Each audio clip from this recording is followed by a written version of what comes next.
The auctioneer's voice rang out across the dusty square of Caldwell, Kansas on a blistering August afternoon in 1878, and Sarah Underwood stood barefoot on a wooden platform between a roan mare and two spotted hogs, her wrists bound with rough hemp rope, while not a single soul in that crowd of 30 men bothered to raise their eyes from the livestock to look at the woman standing among them. Not one man looked up, except the tall, broad-shouldered figure in the very back row, who had gone still as stone the moment Sarah was pushed onto that platform, and who had not taken his eyes off her since. His name was Peter Conroy, and he was 26 years old, and he had ridden into Caldwell that morning looking to buy a good working horse, and perhaps a few head of cattle for the modest spread he was trying to build along Bluff Creek, 20 miles east of town. He had not come looking for anything else. He had not come looking for trouble, or for a story that would rewrite the rest of his life, or for the particular kind of reckless courage that rises up in a man when he watches something deeply wrong unfold, and knows he is the only one who is going to do anything about it. But he stood in the back row and he stared at Sarah Underwood, and Sarah Underwood, even with her eyes cast downward, even with her dark hair hanging loose and tangled across her face, even with the humiliation of that rope around her wrists burning into her skin, had the kind of quiet dignity that the dust and the heat and the cruelty of that afternoon could not quite erase. The auctioneer, a fat, red-faced man named Hector Briggs who wore a spotted vest and spoke through a gap in his front teeth, was calling out numbers with the same flat enthusiasm he used for everything else on his list. He had already moved a bay gelding for $42, a milk cow for $18, and 3 piglets for $6 total. Now he gestured lazily toward Sarah with his cane and called out the opening bid as though she were simply another item on his ledger, and several men in the crowd exchanged glances and then looked back at the hogs with more interest than they showed for her. Peter felt something cold move through him despite the Kansas heat. He had been born in Ohio in 1852, had come west after the war his father had fought in, after watching what the world could do to people who had no power to stop it. He had seen hard things. But something about the particular flatness of Briggs's voice, the casual way the rope had been looped around her wrists, the way nobody in that crowd treated this moment as anything other than ordinary, it hit him somewhere deep and ugly, and he pushed forward through the gathered men without quite deciding to do it. He needed to understand what he was seeing. He needed to understand it before the numbers got too high, and his chance to do anything about it passed him entirely. The story of how Sarah Underwood came to be standing on that platform between a mare and 2 hogs began 7 months earlier and 400 miles to the south, in a failing cattle settlement near the Red River in northern Texas, where a man named Douglas Underwood had been slowly drinking himself to ruin for 3 years following the death of his wife. Sarah had been 19 when her mother, Clara, died of a fever that the nearest doctor was too far away and too expensive to prevent. She had been managing the household, the small garden plot, the 2 remaining milking cows, and her father's increasingly erratic temperament ever since. Douglas Underwood was not a violent man in the way some men were violent. He never struck her, never raised his hand to her in anger. But he was the kind of man whose weakness became its own form of cruelty, who borrowed money he could not repay and made promises he had no intention of keeping, and who, when the creditors finally came to collect in the spring of 1878, had looked at his 22-year-old daughter and made the worst decision of his already unfortunate life. He had debts to a man named Calvin Marsh, who ran a loosely legitimate cattle brokering operation out of Caldwell, and who had extended credit to Douglas for feed, seed, and whiskey over the course of 2 years. The total had climbed to a number Douglas could not see over. When Marsh's man came to the Underwood property and found nothing left of real value, the cattle were gone, the horses worn down to near nothing, the house in disrepair, he made Douglas an offer that Douglas, in his weakness and his shame, accepted. Sarah had not been present for that conversation. She had been out cutting what remained of the vegetable garden when Marsh's man rode out, and by the time she came back inside, her father was sitting at the kitchen table with a bottle, and an expression she had never seen on his face before, something past shame, something that had gone numb on the other side of guilt. He could not look at her when he told her. He told her it was the only way. He told her Marsh was a fair man and would find her a decent situation. He used words like arrangement and placement, as though this were simply a matter of household logistics, and Sarah had stood in the doorway of that kitchen with her hands full of green beans and felt the floor of her life fall away beneath her feet. She had tried to run. On the third night after Marsh's man arrived to collect her, she had slipped out through the back window of the room they had locked her in at Marsh's brokering house in Caldwell, and had made it nearly 2 miles down the dark road south before 2 of Marsh's riders found her and brought her back. After that, they kept a closer watch, and the day of the auction came before she found another opening. So she stood on that platform in the August heat of 1878, 22 years old, her wrists bound, her feet bare because they had taken her boots as a precaution, and she kept her eyes down because she had decided somewhere in the long, terrible night before this moment that she would not give them the satisfaction of seeing her break. She would not cry. She would not beg. She would look at nothing and nobody, and she would survive this the way she had survived everything else, by keeping the core of herself locked somewhere they could not reach it, wrapped tight and small and burning quietly like a coal in a closed stove. She was not aware in those first minutes on the platform that there was a man in the back row who had not stopped looking at her since she was brought out. She was not aware of Peter Conroy pushing forward through the crowd, his jaw set, his gray eyes fixed on her with an expression that was part outrage, part something he had not identified yet, part the specific alertness of a man who is about to do something without a clear plan and knows it. The bidding was sluggish. 2 men made half-hearted offers, and Briggs pushed the number up with the bored efficiency of a man who has done this before and expects to do it again. Peter reached the middle of the crowd and stopped, watching the proceedings with his hat in his hands, turning the brim slowly, thinking hard. He was not a rich man.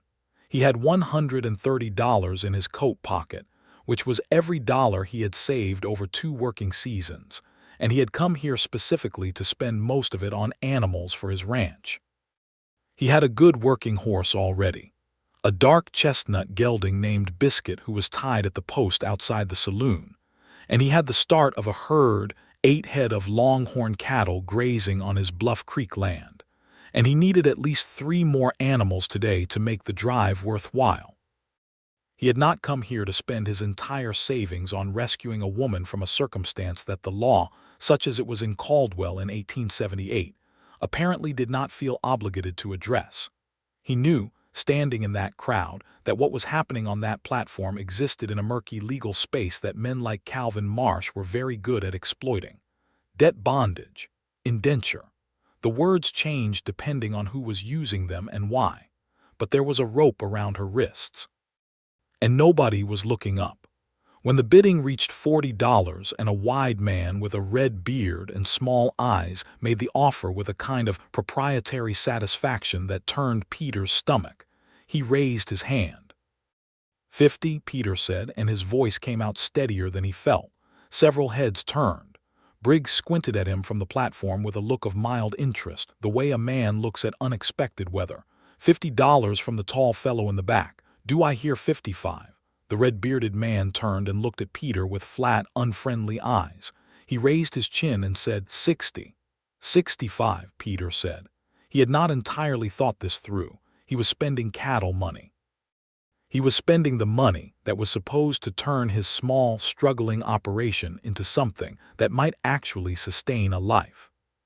But the red-bearded man had looked at Sarah Underwood the way a man looks at something he intends to use carelessly, and Peter Conroy could not unknow that once he had seen it. The red-bearded man went to 70. Peter went to 75.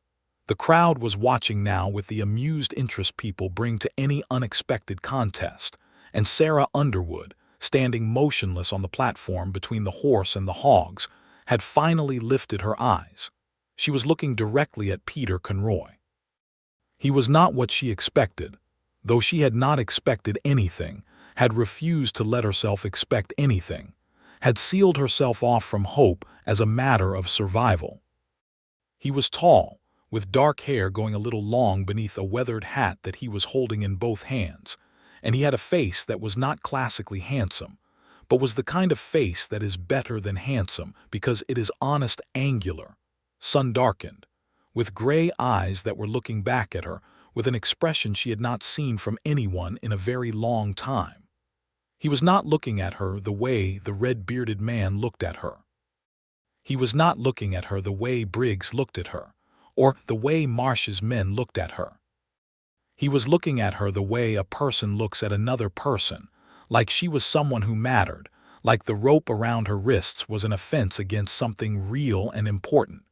She looked away before she could make the mistake of crying. Peter bid $80. The red-bearded man, whose name was Walt Greevy, and who had intended to use this auction to solve a particular kind of loneliness in the most graceless way possible, studied Peter for a long moment, and then made an unpleasant sound in the back of his throat and turned away from the bidding. Some calculations, even the calculations of rough men, eventually resolved in favor of letting something go. $80, Briggs announced with the toneless finality of a man who has found his number. Going once, going twice. He looked around the crowd with professional slowness. Nobody moved. Sold.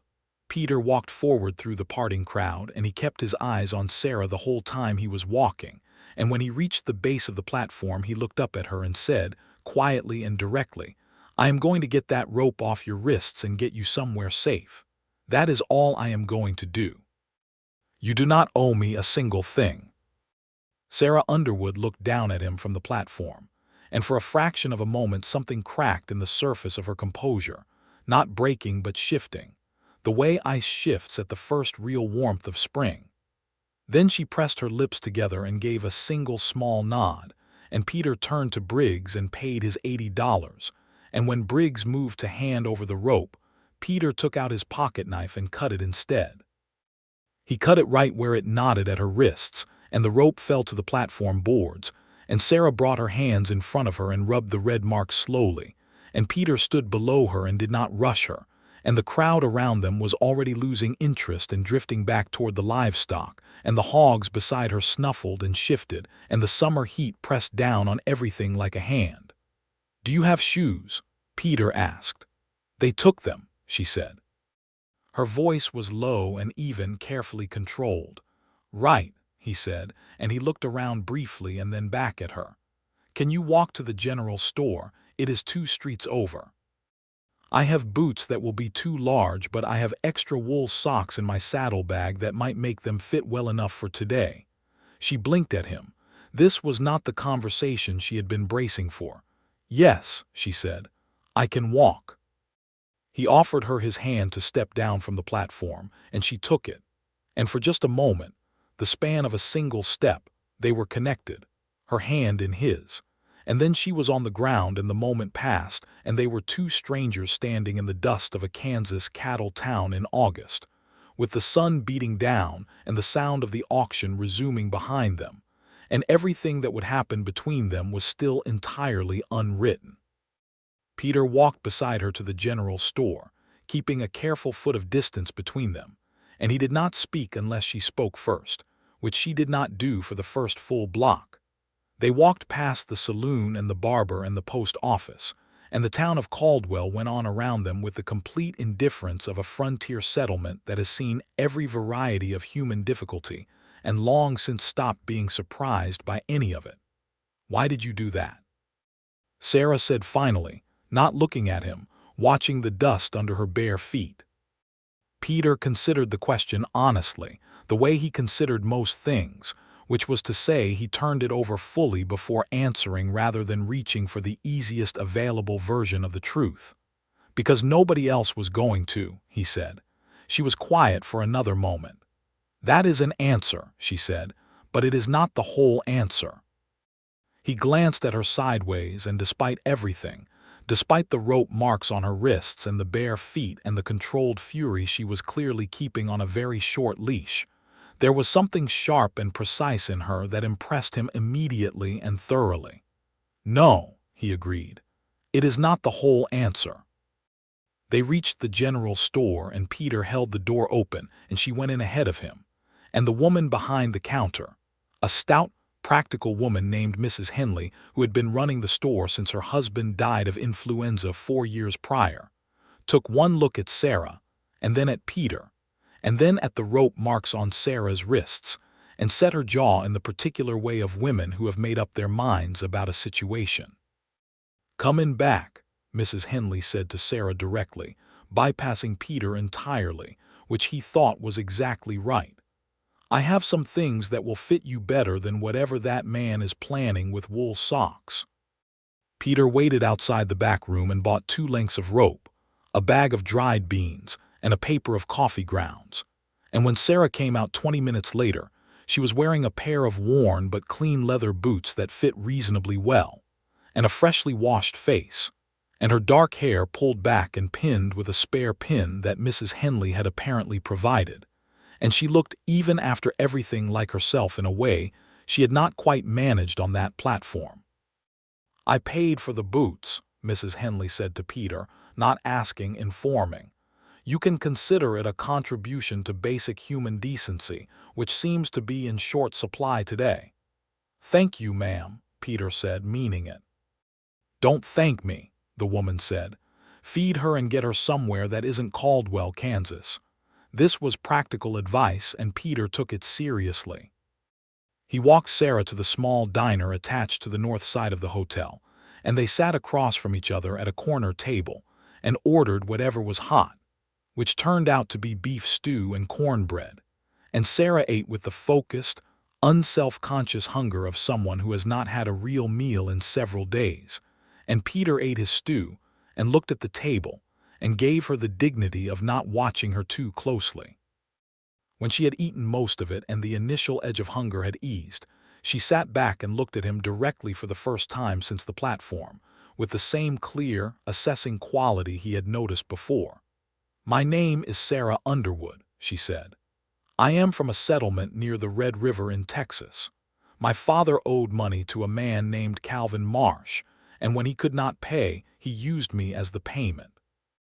She said this without flinching, laying it out flat and factual, refusing to dress it in shame that did not belong to her. "I tried to get away before the auction. I did not manage it, and now I am here. Peter Conroy," he said. "I have a ranch about 20 miles east on Bluff Creek. I came here for livestock. I have 8 cattle and 1 horse, and I spent what I had saved for the others on buying your freedom from that auction, which I do not regret, and am not telling you to make you feel obligated. I am just being honest about the situation." She looked at him. Something in his directness seemed to settle something in her. "What happens now?" she asked. "That is your decision," Peter said.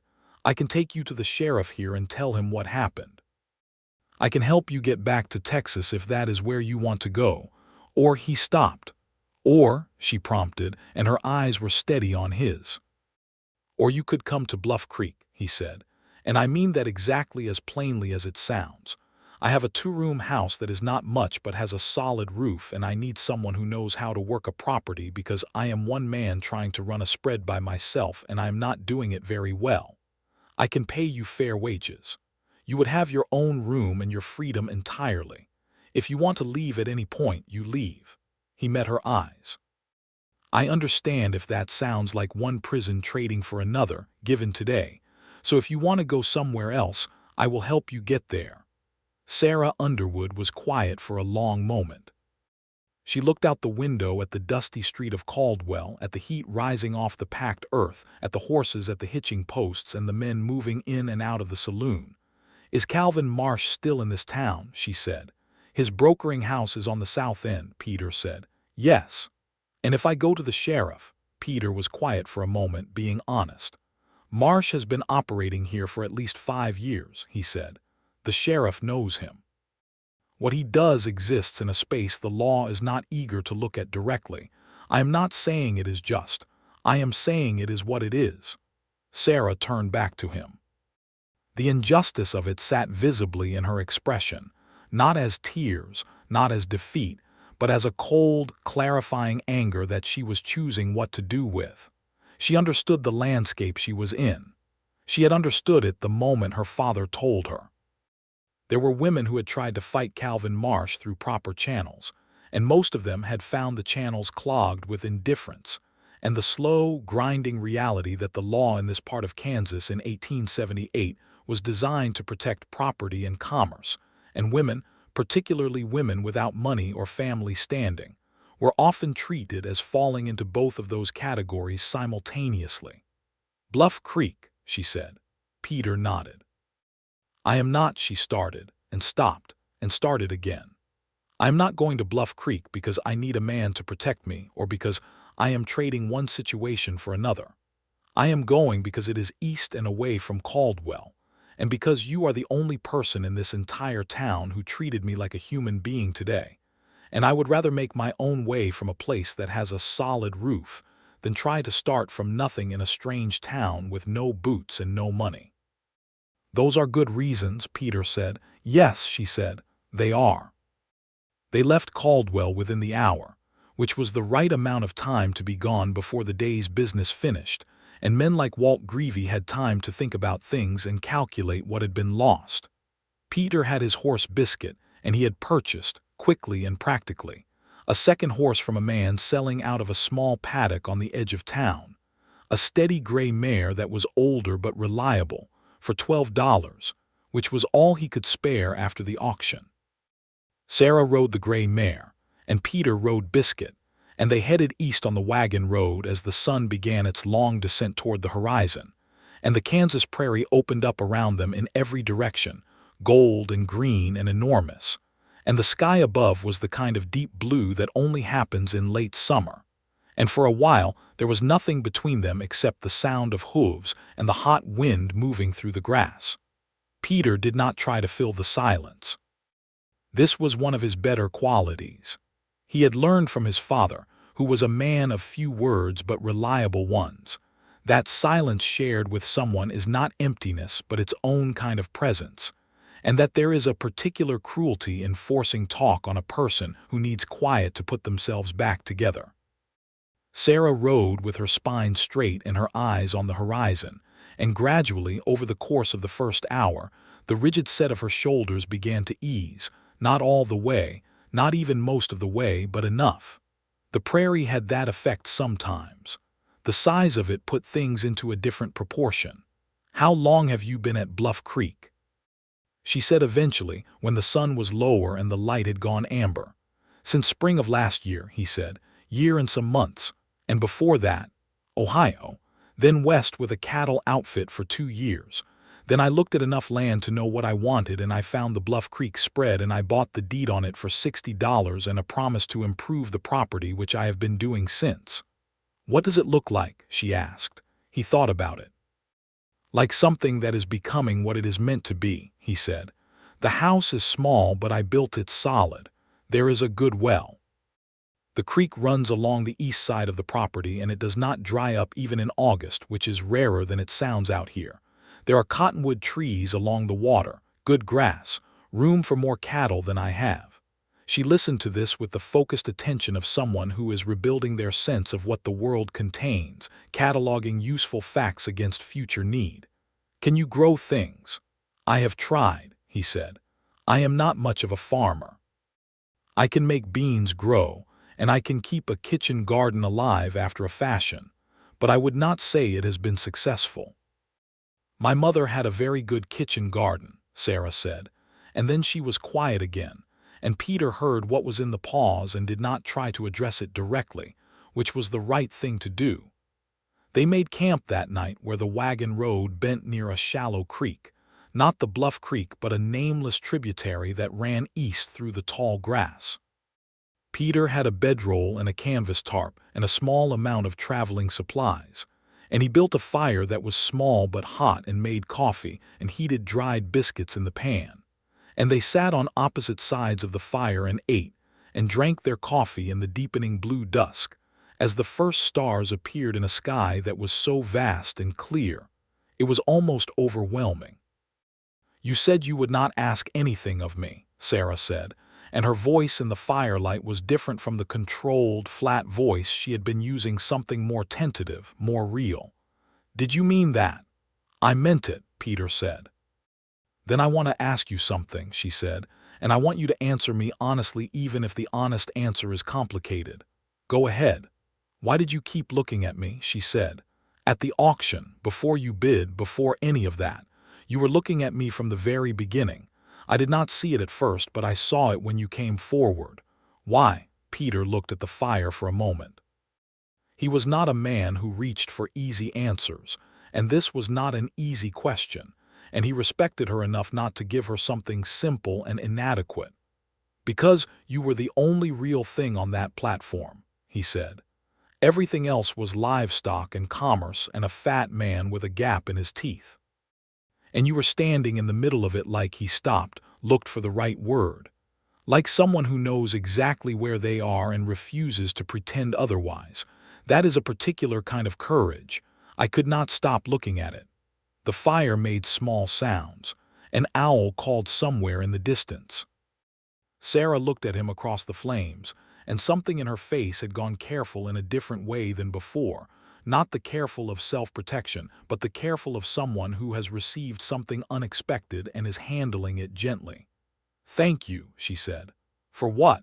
"For answering honestly," she said. "It has been a while since someone did that." They reached Bluff Creek the next afternoon, arriving in the long golden hour before sunset, when the light came in at an angle that made everything look better than it was, and also revealed everything clearly in the way that soft afternoon light does, the genuine quality of things, not hidden and not overstated. Peter's spread was small and plainly built, but there was a straightness to everything that spoke of care. The fence posts set level, the house walls properly chinked, the well cover fit snug, the woodpile stacked with a kind of intentional order. 2 rooms, as he had said, with a cook stove in the main room and a separate sleeping room with a door that latched from the inside. The creek was audible from the back porch, a low, constant sound that Sarah would come to love, though she did not know that yet. She stood in the yard with her hand on the gray mare's neck and looked at it all, and then she looked at Peter, who was watching her look at it with an expression he was not entirely controlling. "It is good," she said. "It is a good place." "It is getting there," he said. "No," she said with a certainty that surprised them both. "It is already there. It just needs more time to know it." Yes. He unsaddled the horses and showed her the sleeping room and left her with privacy while he went to check on the cattle, which had been grazing unfenced on the east pasture, a practice that always made him nervous when he was away, but that the terrain of the Bluff Creek land, bounded on 2 sides by the creek and on one side by a natural ridge, made workable for short periods. Sarah spent the evening assessing the house with a practical eye. She found the state of the kitchen frustrating in a productive way. There was clearly food available, and the tools for cooking, but they were organized with the entropy of a man living alone, things stored based on where they had been set down rather than any logic of use. She began, carefully and without making it anyone's business but her own, to reorganize. Peter came back to find the kitchen in the process of becoming sensible and said nothing, which was the correct response.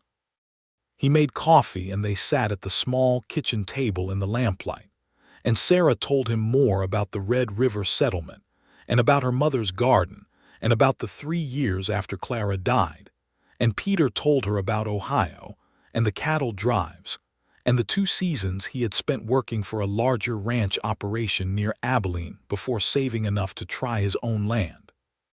It was the kind of conversation that does not feel like it has edges, that extends and deepens naturally, one thing opening into another, 2 people finding the contours of each other's history with the gradual care of hands learning something in the dark. When the lamp was burning low, Sarah said good night and went to the sleeping room and closed and latched the door, and Peter rolled his blanket on the main room floor and looked at the ceiling, and listened to the creak, and thought about the particular shape this day had taken, how entirely unlike any day he had planned or imagined it was, and how, despite the $80 and the abandoned plan for more cattle and the serious uncertainty of what came next, he could not bring himself to wish a single part of it otherwise. The first 2 weeks at Bluff Creek established a rhythm. Sarah had decided, with the straightforward practicality that was one of her most characteristic qualities, to be useful in every way she could manage while she figured out what she wanted her life to look like from here. She took over the kitchen garden with an energy that bordered on determination, pulling the straggling, half-defeated plants into a new configuration, amending the soil with creek silt and composted manure from the small barn, planting the last of the summer crops in the hope of a late harvest. Peter watched this happen with admiration and a growing sense that something about his property was becoming, as she had said that first evening, more fully what it was meant to be. He was not a vain man and not a man who attached his ego to his land, but there was something about the way Sarah moved through the Bluff Creek spread, with the ease of someone finding familiar territory, that made him feel that perhaps the place had been waiting for her specifically. He did not say this. It was too early and too large, and also he was not certain he trusted his own assessment of his feelings yet. He had been a solitary man for several years, and was aware that solitude could trick you into assigning significance to things that were simply the natural pleasure of company. But he thought about it. They worked well together in a practical sense. He knew the land and the cattle. She knew keeping, the rhythms and requirements of a working household, the food preservation and bread making, and the 100 small maintenance tasks that keep a home running, and that Peter had been letting slide in his focused attention to the cattle operation. Within 3 weeks, the house was different in ways that were hard to fully articulate but that showed up in details, the smell of it, the quality of the air, the sense that it was inhabited rather than merely occupied. They took to eating dinner together as a matter of course, the day's work ending at the table with whatever Sarah had made from the available stores, which became more varied and interesting as she developed the kitchen to her satisfaction. Peter brought in a jackrabbit now and then, or prairie chicken, and these became the basis of meals that bore no resemblance to the beans-end hardtack existence he had been maintaining before she arrived. "You were surviving," Sarah said one evening, looking at the dinner table with a critical eye that was also somehow fond. "You were not living." "There is a difference," he agreed. "An enormous one," she said, and she sat down across from him and passed the corn pone, and there was something in the ordinariness of the gesture, in the complete ease of it, that hit Peter with a quiet force he was not prepared for. It was in the 4th week, on a Tuesday afternoon in early September, that Calvin Marsh arrived at Bluff Creek. He came with 2 men, which was how Marsh did most things, never alone, always with witnesses who were also enforcers, always with the comfortable backing of men he paid to make his presence feel larger than it was. He rode up to the house when Peter was in the far field with the cattle and Sarah was at the well, and she heard the horses before she saw them, and knew who it was before she turned around. Her grip on the well rope tightened, but she turned to face them without backing up. Marsh was a narrow man of about 50, with the kind of face that looked permanently calculating, as though he was always in the middle of an equation. He was not overtly frightening in the way of physically violent men, but there was a quality of cold persistence to him that was, in its own way, worse. "Miss Underwood," he said, and his voice was pleasant in the way of a man who has decided pleasantness is the most efficient tone, "you have caused me a considerable amount of trouble." "I owe you nothing," Sarah said. Her voice was even. "The debt was my father's. He had no legal right to use me as payment. Whatever arrangement he made with you, it was not legitimate, and you know that." "What I know," Marsh said, "is that I paid for this situation twice, once when I extended credit to your father, and once when I handled the arrangements in Caldwell. What you call not legitimate, The courts in this territory have so far called a matter of contract. Then take it to court, Sarah said. Marsh smiled slightly. I might, but it seems simpler to handle it here. He looked around the property with the assessing eye of a man costing things. Conroy bought you fair at auction, but the original arrangement was that you would fulfill 2 years of service to offset the debt. Conroy paid $80. Your father's debt was considerably more. Then collect the difference from my father, Sarah said. Your father does not have it, Marsh said, which is how we arrived at this situation. Peter Conroy came around the side of the barn at a steady walk, having seen the horses from the far field. He had not running would have announced alarm, and alarm was information Marsh did not need, but he had walked with purpose, and he arrived at the yard to find Sarah standing straight at the well with Marsh and his 2 riders facing her, and he placed himself beside her without making it dramatic, just standing there and looked at Marsh directly. Mr. Marsh, he said, I remember seeing you in Caldwell. I bought Miss Underwood's freedom at your auction for $80. That transaction is complete. It is not quite that simple, Marsh said, and he explained, again, the arithmetic of the original debt. Then you should not have sold her for $80, Peter said. That is a transaction failure on your end. I do not owe you additional consideration for a bad deal you made. Marsh's expression did not change, but something behind it sharpened. Conroy, he said, I know you have 8 head of cattle and a land deed that is not fully cleared. It would be a shame for something to happen to either of those. The threat was delivered in the same pleasant tone as everything else Marsh said, which made it worse rather than better. Peter looked at him for a long moment. Mr. Marsh, he said, I am going to say this once clearly. Miss Underwood is not your property and never was. She is a free woman who has committed no crime and owes you no service. If you come to this property again with intent to threaten or collect, I will go to every lawman in this county with a written account of what you have been doing in Caldwell, and I will not stop until someone listens. I have time and I have patience, and I am not afraid of you. Marsh studied him for what felt like a very long time. His 2 riders were watching Peter with the flat attention of men, deciding whether a situation requires escalation. Peter did not move. You are making this more difficult than it needs to be, Marsh said finally. That is your assessment, Peter said. Now please get off my property. There was a moment, a suspended, tightly coiled moment, and then Marsh reined his horse around and his riders followed, and they rode out of the yard, and down the track toward the wagon road, and the dust of their going settled slowly in the afternoon air, and Sarah let out a breath she had been holding since they appeared. She turned to look at Peter, and her eyes were bright, not with tears, with something more like the aftermath of a very close call, the rush of blood that comes when the danger has passed and the body is still processing whether to be furious or relieved. You did not have to do that, she said. Yes, I did, he said. You threatened to report him, she said. He will not forget that. No, Peter said. But he will calculate the cost of coming back, and men like Marsh make decisions based on calculations. The cost I outlined is real. He knows that. He looked at her. Are you all right? I am angry, she said, which was an honest answer. That is reasonable, he said. I am angry at my father, she said, and this came out with a crack in it that she had not intended, and she pressed her lips together and looked at the well. I know he was weak. I know he was lost after my mother died. But he still made that choice. He sat at that table and looked at a man who was offering to take his daughter, and he said yes, and I cannot, she stopped. Started again.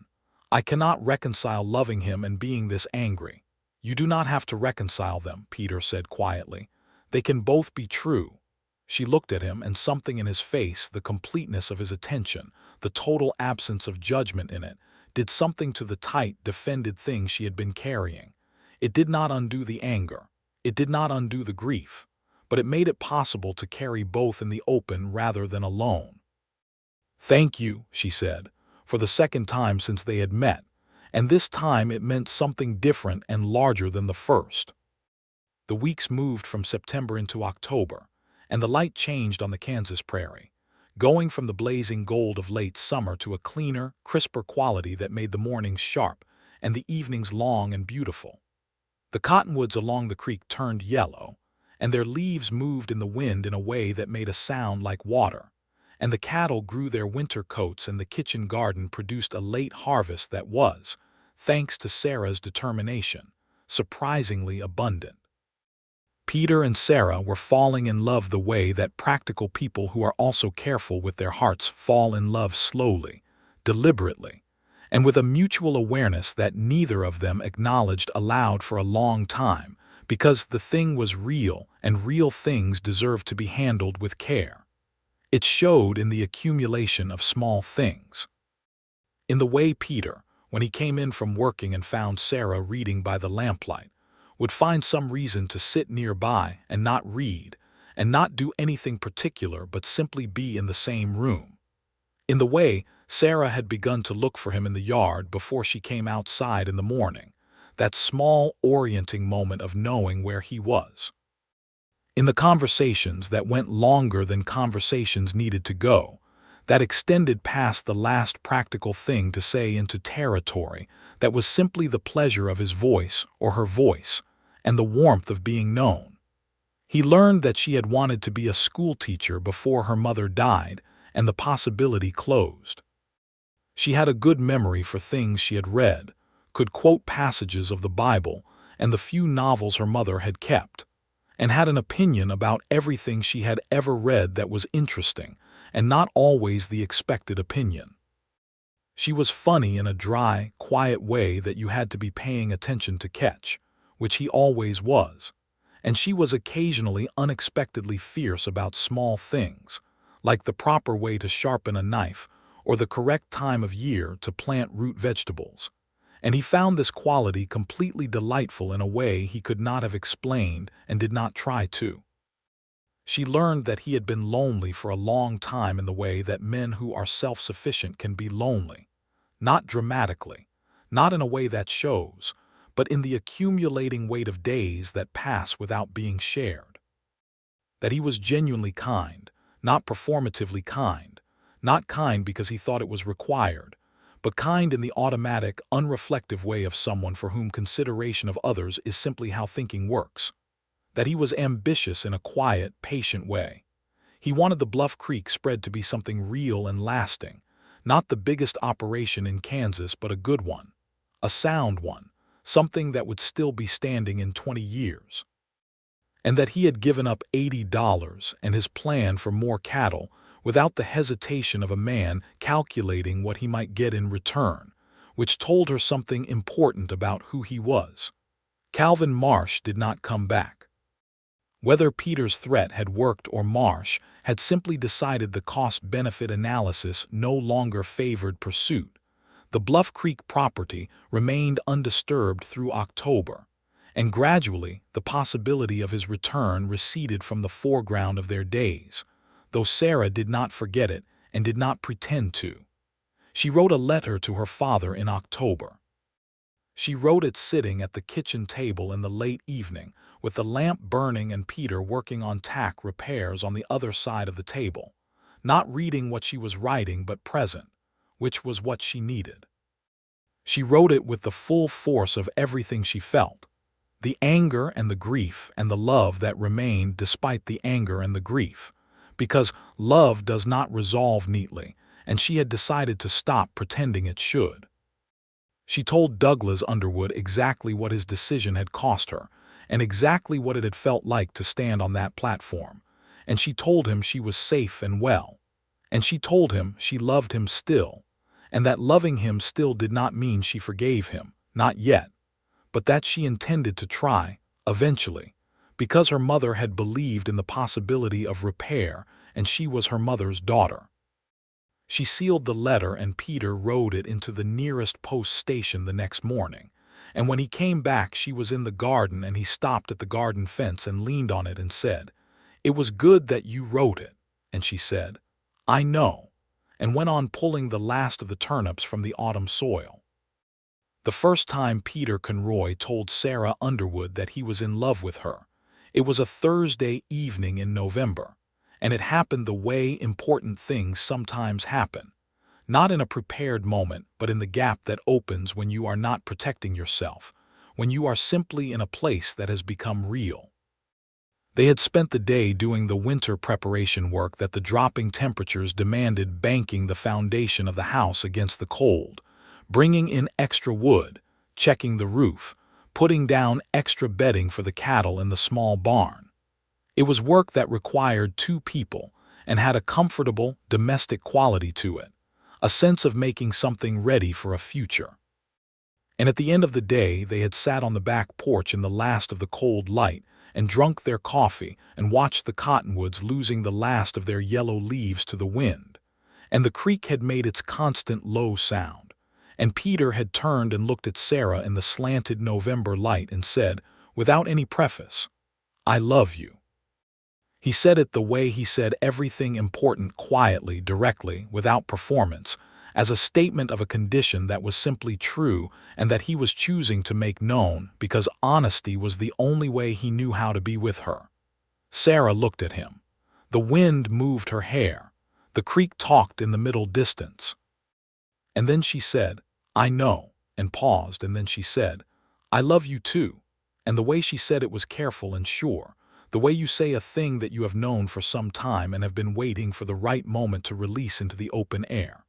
He reached over and took her hand, and they sat on the back porch while the Kansas dusk came down, holding hands, watching the last light leave the cottonwood leaves, and it was very quiet and very cold and entirely, completely right.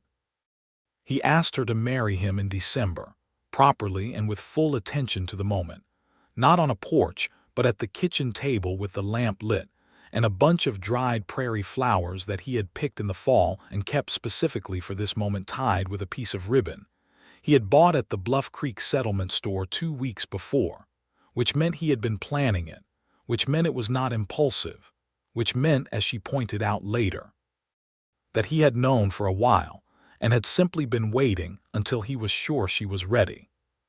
"Yes," she said immediately, which made him laugh, and then she said, "You bought those flowers in October, didn't you?" which made him laugh harder. And then she said, "Good," and took the dried flowers and put them in the clay jar on the windowsill, where they stayed all winter.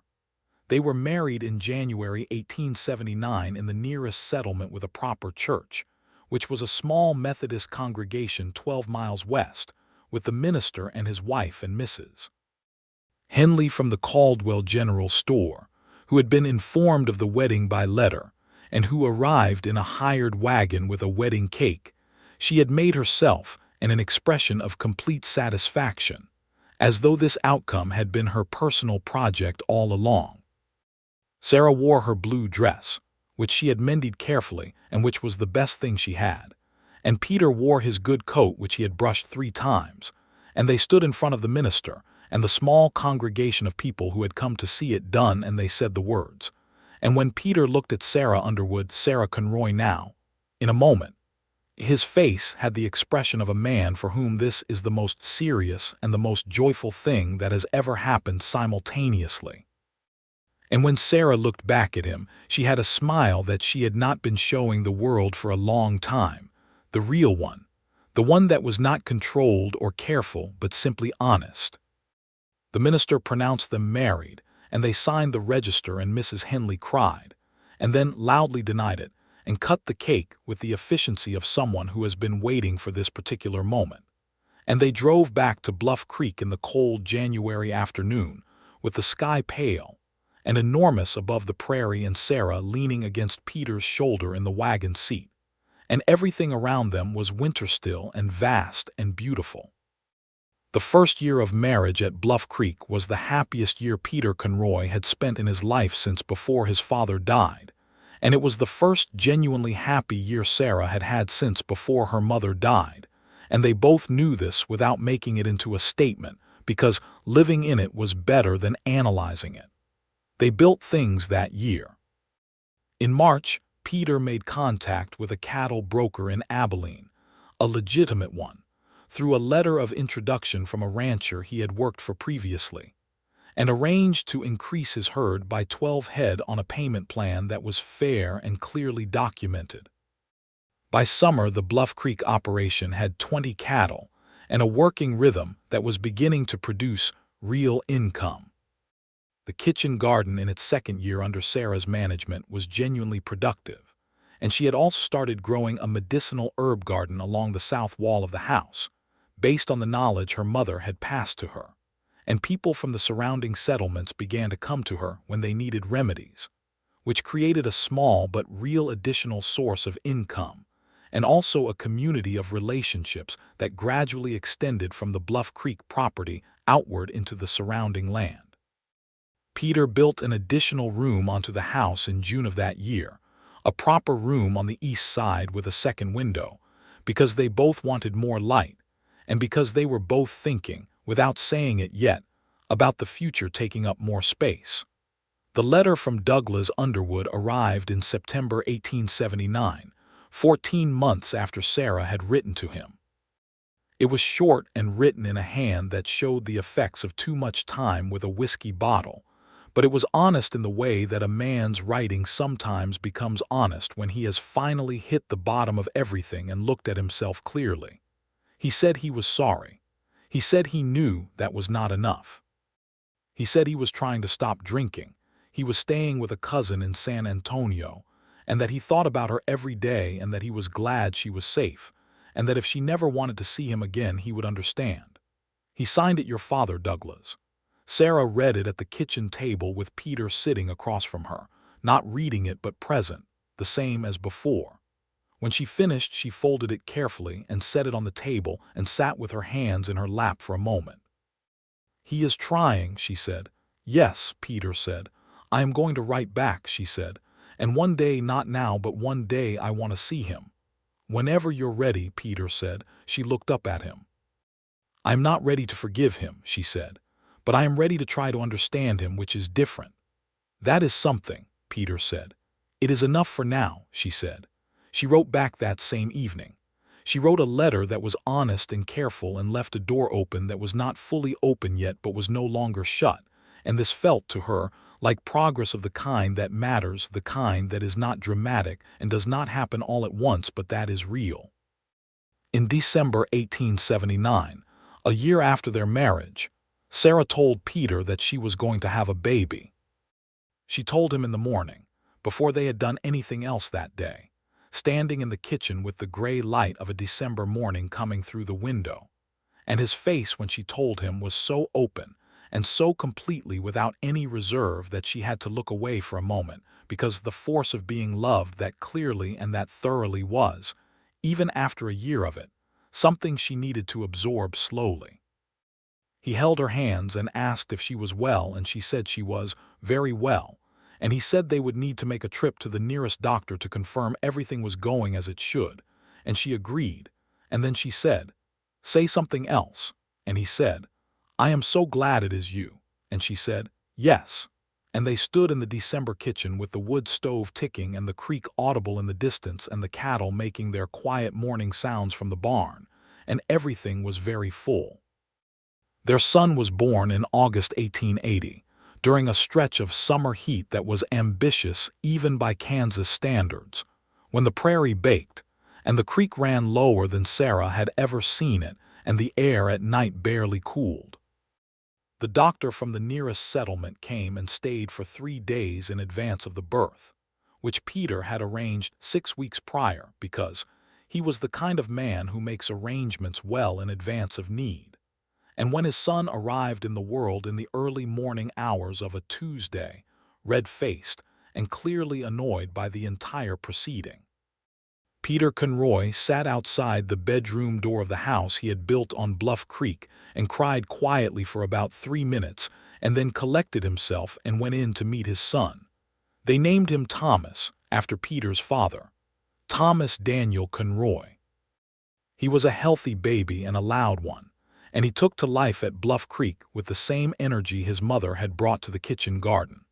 Sarah recovered well and was back in the garden inside 2 weeks, which the doctor said was too soon, and which she did anyway while keeping Thomas in a canvas sling at her chest, a solution she arrived at independently, and which Peter thought was one of the most practical and beautiful things he had ever seen. He found himself watching her with Thomas in those first months with a kind of deep, still wonder that he did not know how to articulate and did not try to. Some feelings are large enough that they do not need language. They only need to be held.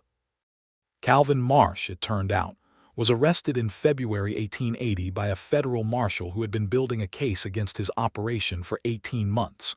Peter heard about it from a passing trader who stopped at the Bluff Creek spread for water and information, and he came in from the yard and told Sarah, who was nursing Thomas and reading a pamphlet about crop rotation.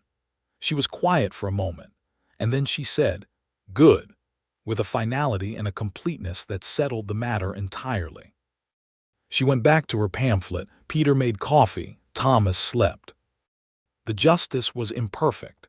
Marsh was charged with fraudulent contract practices rather than anything that fully named what he had done to Sarah and the other women who had passed through his operation, and he served 2 years in the federal prison at Leavenworth before being released.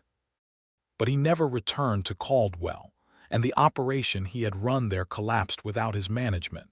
And this was not everything that justice should have been, but it was something. And in the real world of 1880, in the real territory of Kansas, something was not nothing. Douglas Underwood came to visit in the spring of 1881. He arrived thin and visibly older than his years, with a hat in his hands and a sobriety that seemed fragile but genuine, and he stood in the yard of the Bluff Creek spread and looked at his daughter, and at the man standing beside her and at the small boy in her arms, and something happened in his face that was not pretty but was real, the full weight of what he had cost and what had been rebuilt despite him, landing all at once. Sarah walked out to meet him. She did not run. She walked at her own pace with Thomas on her hip, and when she reached her father she stood in front of him for a moment and looked at him squarely, and then she said, "I am not all the way there yet," and he said, "I know," and she said, "But you can come inside." And she turned and walked toward the house, and Douglas Underwood followed his daughter inside, hat in hand, into the home she had made.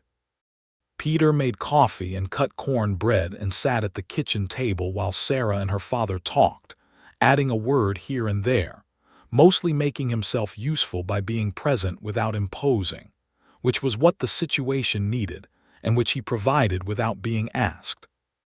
Douglas held Thomas before he left, and the boy looked at his grandfather with the wide, unfussy examination of a toddler taking stock of something new, and Douglas Underwood looked at his grandson and then at his daughter and said, "I am going to be better," and Sarah said, "I know you are trying," which was true and was enough for this visit. He came back twice more that year, and each time there was more ease and more repair. And by the following Christmas Sarah had moved from trying to understand to something closer to a working peace. Not the peace of forgetting, but the peace of having fully reckoned with a thing and chosen, deliberately and with open eyes, to find a way to stand beside it. The second winter at Bluff Creek with Thomas was the one that tested them most practically. Not their relationship, which was by this point rooted deep enough to withstand ordinary strain, but the ranch, which faced a stretch of hard cold in January 1881 that came in fast and severe and caught the region underprepared. Peter lost 2 head of cattle to the cold despite doing everything right, and the creek froze further than he had ever seen it, and there was a week when they were genuinely snowbound, and the supply of flour and dried beans was being watched carefully. But they had prepared well Sarah's insistence on full pantry stores before winter, her kitchen garden harvest that had been dried and preserved and stored systematically, the wood supply that Peter had doubled in November against exactly this kind of extreme, and they came through it with the 2 losses in the herd and nothing else. And in March, when the thaw came and the creek ran fast and full again, and the first greenery pushed up through the wet black soil, the Bluff Creek property felt less like a place they were managing and more like a place that had proven itself. By the summer of 1882, the Conroy spread at Bluff Creek had 26 cattle, a proper chicken coop with 14 laying hens, a root cellar that Sarah had designed and Peter had built over 2 weekends in the spring, an expanded kitchen garden, the medicinal herb plot, and a reputation in the surrounding settlements as the kind of operation that was going to be here in 20 years, which was exactly what Peter had always intended. Thomas was walking by then and into everything, which meant the days at Bluff Creek had a new, chaotic energy that both his parents found exhausting and completely wonderful. He had his father's gray eyes and his mother's dark hair, and a temperament that combined Sarah's sharp focus with Peter's patient determination in a way that already suggested a person who would be formidable and thoughtful in equal measure. In the evenings, after Thomas was asleep, Peter and Sarah sat on the back porch in the warm summer nights and listened to the creek and talked or did not talk, both being equally comfortable with the other's silence.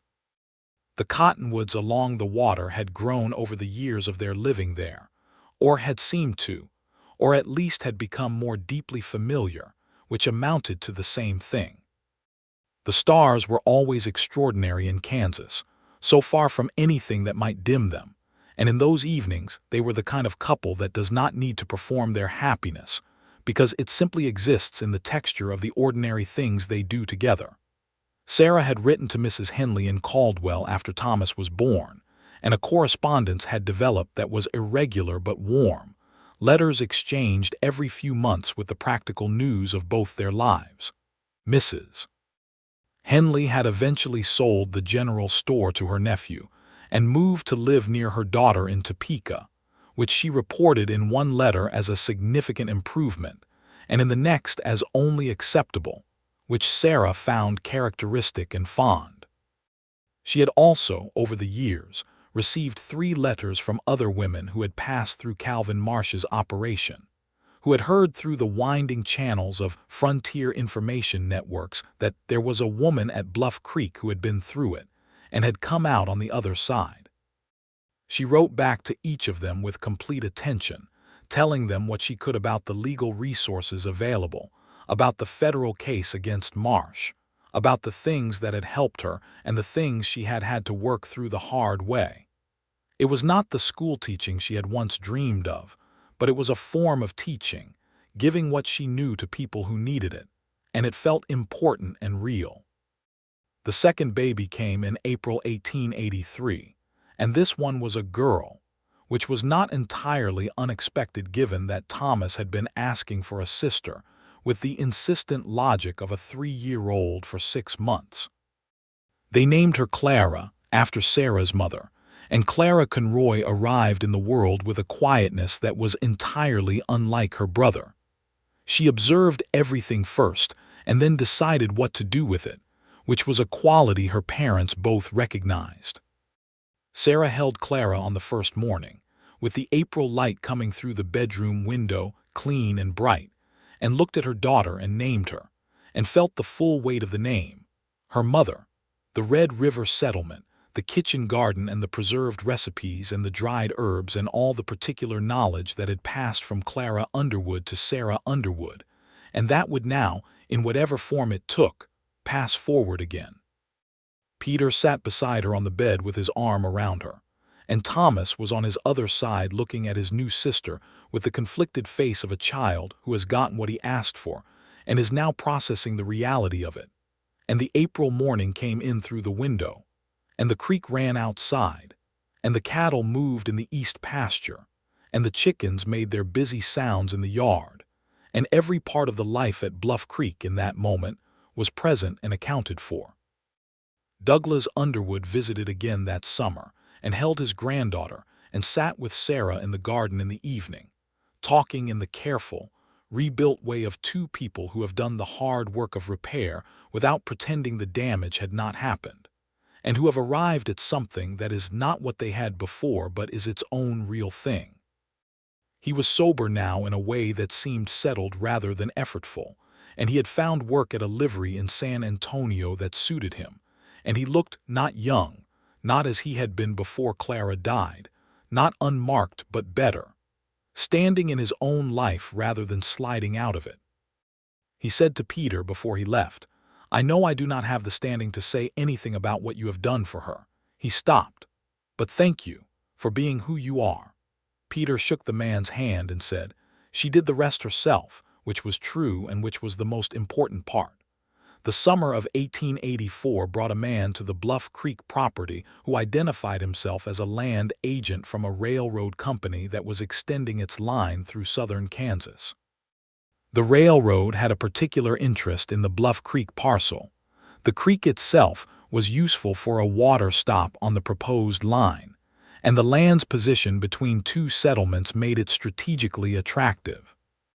The agent made an offer that was, objectively, a great deal of money, more money than Peter had ever held or expected to hold. Peter sat with this for 3 days, which was his way with large decisions. He talked to Sarah about it on the first evening, laying it out without slant in either direction, and she listened and asked practical questions and then said, "What do you want?" And he said, "I want to know what you want," and she said, "I asked first," and he said, "I do not want to sell," and she said, "Then we do not sell," and that was the decision. He countered the railroad agent with a right-of-way agreement for the water stop only, which the company accepted after some negotiation, which meant the railroad would pay a yearly fee for the water access without acquiring the land, which meant the Bluff Creek property stayed intact and also began producing income from an entirely new direction. It was, Peter reflected later, a better outcome than either selling or refusing would have been, and he credited it to the fact that Sarah had asked him what he wanted rather than telling him what they should do, which had freed him to think clearly instead of reacting. In the fall of 1884, the Bluff Creek spread got its first real hired hand, a young man of 20 named Eli Garrett, who came from a failed homestead to the north, and who needed work and a place to sleep, and who turned out to be one of those genuinely useful people who can do anything asked of them, and who ask the right questions when they do not know something. He slept in the small addition off the barn that Peter built for him in October, and he ate meals at the house most evenings. And Thomas followed him around the property with a worshipful energy that Eli bore with the patient good humor of a young man who had grown up with younger siblings. Clara, at 18 months, watched Eli from a safe distance with her father's gray-eyed assessment, and occasionally handed him objects, a stick, a rock, a piece of cornbread with great seriousness, which he accepted with equal seriousness, which cemented his place in the family's good opinion permanently. That winter was mild, which they were grateful for. They had been planning for severe extra wood, full stores, everything doubled, because in Kansas you always planned for severe and were occasionally pleasantly surprised, and when the pleasant surprise came, they had a more comfortable winter than any previous one, with the extra wood simply going toward a house that was warmer than it needed to be and long evenings by the stove that had a leisurely quality that the harder winters never allowed. Peter read aloud in the evenings sometimes, whatever was available, newspapers, books that came through the settlement lending library that Mrs. Patton organized, almanacs, anything. Sarah knitted and listened, and occasionally corrected his interpretation of a passage, which he had come to consider one of the best parts of the reading. Thomas fell asleep to these readings more often than he stayed awake for them. Clara, still small, sat on her mother's lap and looked at the light with her serious eyes, and occasionally tried to eat the knitting. It was in one of these evenings that Peter looked up from the newspaper and found Sarah watching him across the lamplight, not with any particular expression, but with the simple steadiness of a woman who is entirely where she means to be, and he set the paper down and looked back at her, and they held that look for a moment in the warm light of the Bluff Creek house, with the stove ticking and the children drowsing. And it contained everything that mattered, everything that had happened from that terrible platform in the August heat of 1878 to this winter evening in 1884, all of it present in the space between two faces that knew each other completely. "You are thinking about something," she said. "I am thinking about you," he said. "What about me specifically?" she said with the faint dry quality that still, after 6 years, made him want to smile. "About the fact that you were standing between a horse and 2 hogs," he said, and you had more dignity than everyone in that crowd put together, and I could not stop looking at it." She was quiet for a moment, the knitting still in her hands. "You saved my life," she said.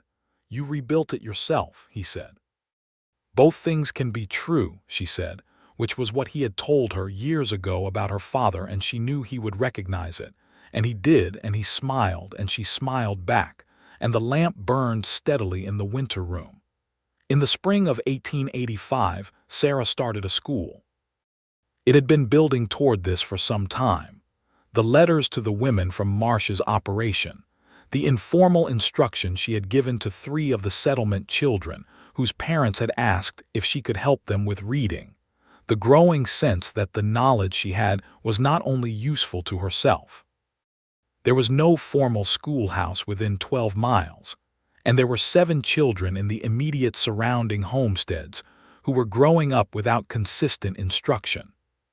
She proposed it to Peter one evening in March, laying out the plan with the same directness she brought to everything. She would convert the extra room to a schoolroom 3 days a week. She had ordered primers from Topeka. She would charge what families could pay and not charge those who could not. And she needed his agreement because the room was part of their house, and the arrangement would affect the household routine. Peter said yes before she finished explaining, because he had been watching the pieces of this idea assemble themselves for 2 years and had been waiting for her to say it. The school at Bluff Creek opened in April 1885 with 9 students between the ages of 5 and 14. Sarah Conroy taught reading, writing, arithmetic, and the practical sciences of farming and household management. The last 2 because she believed that knowledge was only as good as its usefulness, and because the children in her classroom were going to grow up on the Kansas prairie and needed to understand the world they were living in. Thomas was 5 and in the first class, and took this with the mixed feelings of a child, discovering that his mother's qualities extend to her professional life, and that she is just as clear-eyed and demanding with 20 other children as she is with him. This was, ultimately, good for him. Peter built proper school benches that summer. He built them on Sundays over the course of 6 weeks, fitting the work around the ranch schedule, and the finished benches were solid and well-proportioned, and Sarah ran her hand along the top of one when he brought it in and said, "These are good," and he said, "Second best thing I ever built," and she said, "What was the first?" And he said, "The room you sleep in," and she laughed, and it was the kind of laugh that does not happen between strangers. Eli Garrett took on more of the ranch management that year, as Peter gradually pulled back from the daily cattle work to attend to the property improvements and the water stop maintenance that the railroad agreement required, and also simply to be more present at the house during school hours, which he told himself was about being available for the children, and which was also about being in proximity to Sarah, about watching the school happen, about the specific pleasure of seeing her do something she had always been meant to do. By 1886, there were 14 students at the Bluff Creek School. A family from the East Pasture settlement donated a proper school bell. The county education office sent an inspector in September of that year, a meticulous woman named Miss Ford who arrived with a clipboard and a skeptical expression, spent an entire school day observing, and departed with the skepticism replaced by something closer to approval. And the following spring the school received formal county recognition and a modest grant that allowed Sarah to order new books and a proper globe. Thomas Conroy, at 6, was reading beyond his age level. Clara, at 3, was not yet a student but had absorbed approximately half the curriculum through proximity and determination. On a Sunday evening in October 1886, Peter and Sarah walked along the creek after supper while Eli kept an eye on the children, which he did easily because Thomas had decided to teach Clara to play checkers, a project that was doomed by Clara's interpretation of the rules, but that occupied them completely. The cottonwoods were at their full autumn yellow, and the creek was at its autumn level, which was lower and clearer than summer, and you could see the stones on the bottom. The light was the particular October light of Kansas late afternoons, going golden and then going amber and then going into the long blue evening, and they walked along the water without a destination. "Are you happy?" Sarah said. Peter looked at her, surprised by the directness of it in the way he still occasionally was after 8 years. "Yes," he said, "completely. Are you?" "I am thinking about whether complete is the right word," she said, "because I am very happy. But I also still think about my mother and about the Red River and about the platform. Not the way I used to, but they are part of it, part of being here." "Yes," he said. "Is that all right?" she said. He stopped walking and turned to face her in the amber October light, and he took both her hands the way he had taken her hand in the diner in Caldwell on that first terrible and transformative day, and he looked at her the same way he had looked at her from the back row of that crowd, with the full, undivided attention of a man who has found what he is looking for and knows it. "Everything that made you who you are is all right with me," he said. "Every part of it. The Red River and your mother, and the platform and the rope and all of it. Because all of it brought you here, and here is—" he looked at the creek and the cottonwoods and the evening prairie and the light going out of the sky. "Here is where I always wanted to be, and I just did not know that until you were in it with me." Sarah looked at him, and her eyes were bright, and she said, "That is a very good answer." And he said, "I had 8 years to work on it." And she laughed, and the laugh went out over the water and the open land, and the cottonwood leaves came down in the wind, gold and falling and entirely beautiful. They walked back to the house in the last of the light, hand in hand, and when they came around the side of the building, they could hear Thomas explaining the rules of checkers to Clara, with the earnest, slightly incorrect authority of a child who believes very strongly in what he is saying, and Clara's voice asking a question that torpedoed the rules entirely, and Eli's quiet laugh from somewhere in the room, and the sound of the stove, and the smell of the evening meal still warm in the air. Peter held the door open and Sarah went in ahead of him, and he looked back once at the October evening, the sky going deep blue, the cottonwood silver in the failing light, the creek dark and constant, and then he went inside and closed the door behind him. In the spring of 1887, a letter came from a woman in Missouri named Adeline Hurst, who had read about the Bluff Creek School in a farming periodical that had covered the county recognition, and who asked if Sarah would be willing to correspond about the method she was using, as Adeline was attempting to establish a similar informal school near Springfield. Sarah wrote back at length, and the correspondence lasted for years, becoming one of the ongoing threads of her life alongside the ranch and the school and the family, a way of extending what she had built beyond the boundaries of the Bluff Creek land.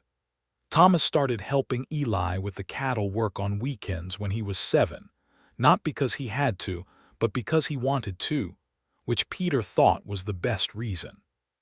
He was good at it in the patient, observant way his father was good at it, taking in the behavior of the animals before making any decision, learning the particular logic of herd management through watching rather than being told. Clara at 4 was a person of strong opinions and great charm, which she applied with equal facility to her brother, her parents, her father's hired hand, and the 9 chickens she had individually named, and who she believed knew their names, which they possibly did because Clara had a quality of focused attention that animals responded to in ways that were not entirely explicable.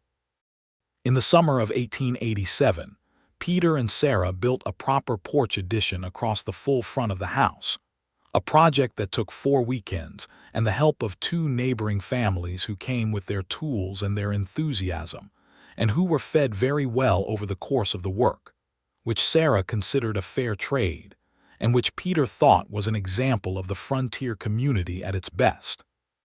The porch had a wide overhang and faced west, which meant they caught the sunsets, and it had 2 rocking chairs that Peter made himself out of cottonwood lumber, and it became the place where the day ended, where coffee was drunk and books were read, and the prairie was watched in the long summer evenings. That winter Peter wrote to the county recorder, and paid the final installment on the land deed he had committed to improving, when he first bought the Bluff Creek property in 1877. The deed was fully cleared and free, and when the confirmation came back in the mail in February 1888, he put it on the kitchen table for Sarah to read, and she read it and folded it and said, "Good," in the same way she had said good about Marsh's arrest, with the same completeness and finality as though something that had been in process was now settled. "This land is ours," she said. "Ours," he agreed. She looked at him across the kitchen table in the February morning light, with the stove going and the children still asleep and the sound of the creek coming through the walls, and she said, "Everything we were when we arrived here, you with your $80 and me with my bare feet, and now we have this." "Yes," he said. "I want to show the children," she said. "When they wake up, I want to show them the deed. They will ask what it means," he said.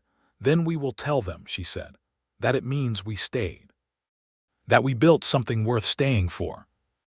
And they did tell them, Thomas and Clara at the breakfast table on a February morning in 1888, the deed laid flat between the plates and the coffee cups, the children looking at it with the solemn curiosity of young people being asked to understand something important. Thomas asked what all the legal words meant, and Peter explained them patiently. Clara looked at the deed for a long time and then looked at her mother and said, "This is our house." And Sarah said, "Yes, Clara. This is our house." Outside, the Kansas winter was doing what Kansas winters did, vast and cold and uncompromising, the prairie white under a sky the color of iron. But the stove was warm and the lamp was lit, and the deed was on the table, and the creek ran under its ice toward wherever water goes, and the Bluff Creek property was exactly what Peter had always said it was becoming, exactly what it was meant to be. He looked at Sarah across the breakfast table, over the heads of their children, over the deed that made it official, over the coffee cups and the cornbread and the particular domesticity of a Tuesday morning in February, in a house that had been built with care and filled with love, and he felt the same thing he had felt in the back row of that auction crowd in Caldwell in August of 1878. The pull of something real, the refusal to look away. Only now there was nothing to rescue. There was only this, everything they had made together, right here in the morning light of the life they had chosen and built and stayed inside whole. Sarah looked back at him and read his face the way she had always been able to read it, the way you can read the face of a person who has never tried to hide themselves from you. And she said nothing, but she reached across the table and touched his hand briefly, just that, just the touch, and then went back to her coffee and the morning. And outside the creek moved under the ice, and the cattle made their sounds in the cold, and the children talked about the deed and what it meant, and the stove burned steady and warm. And everything was exactly as it should be.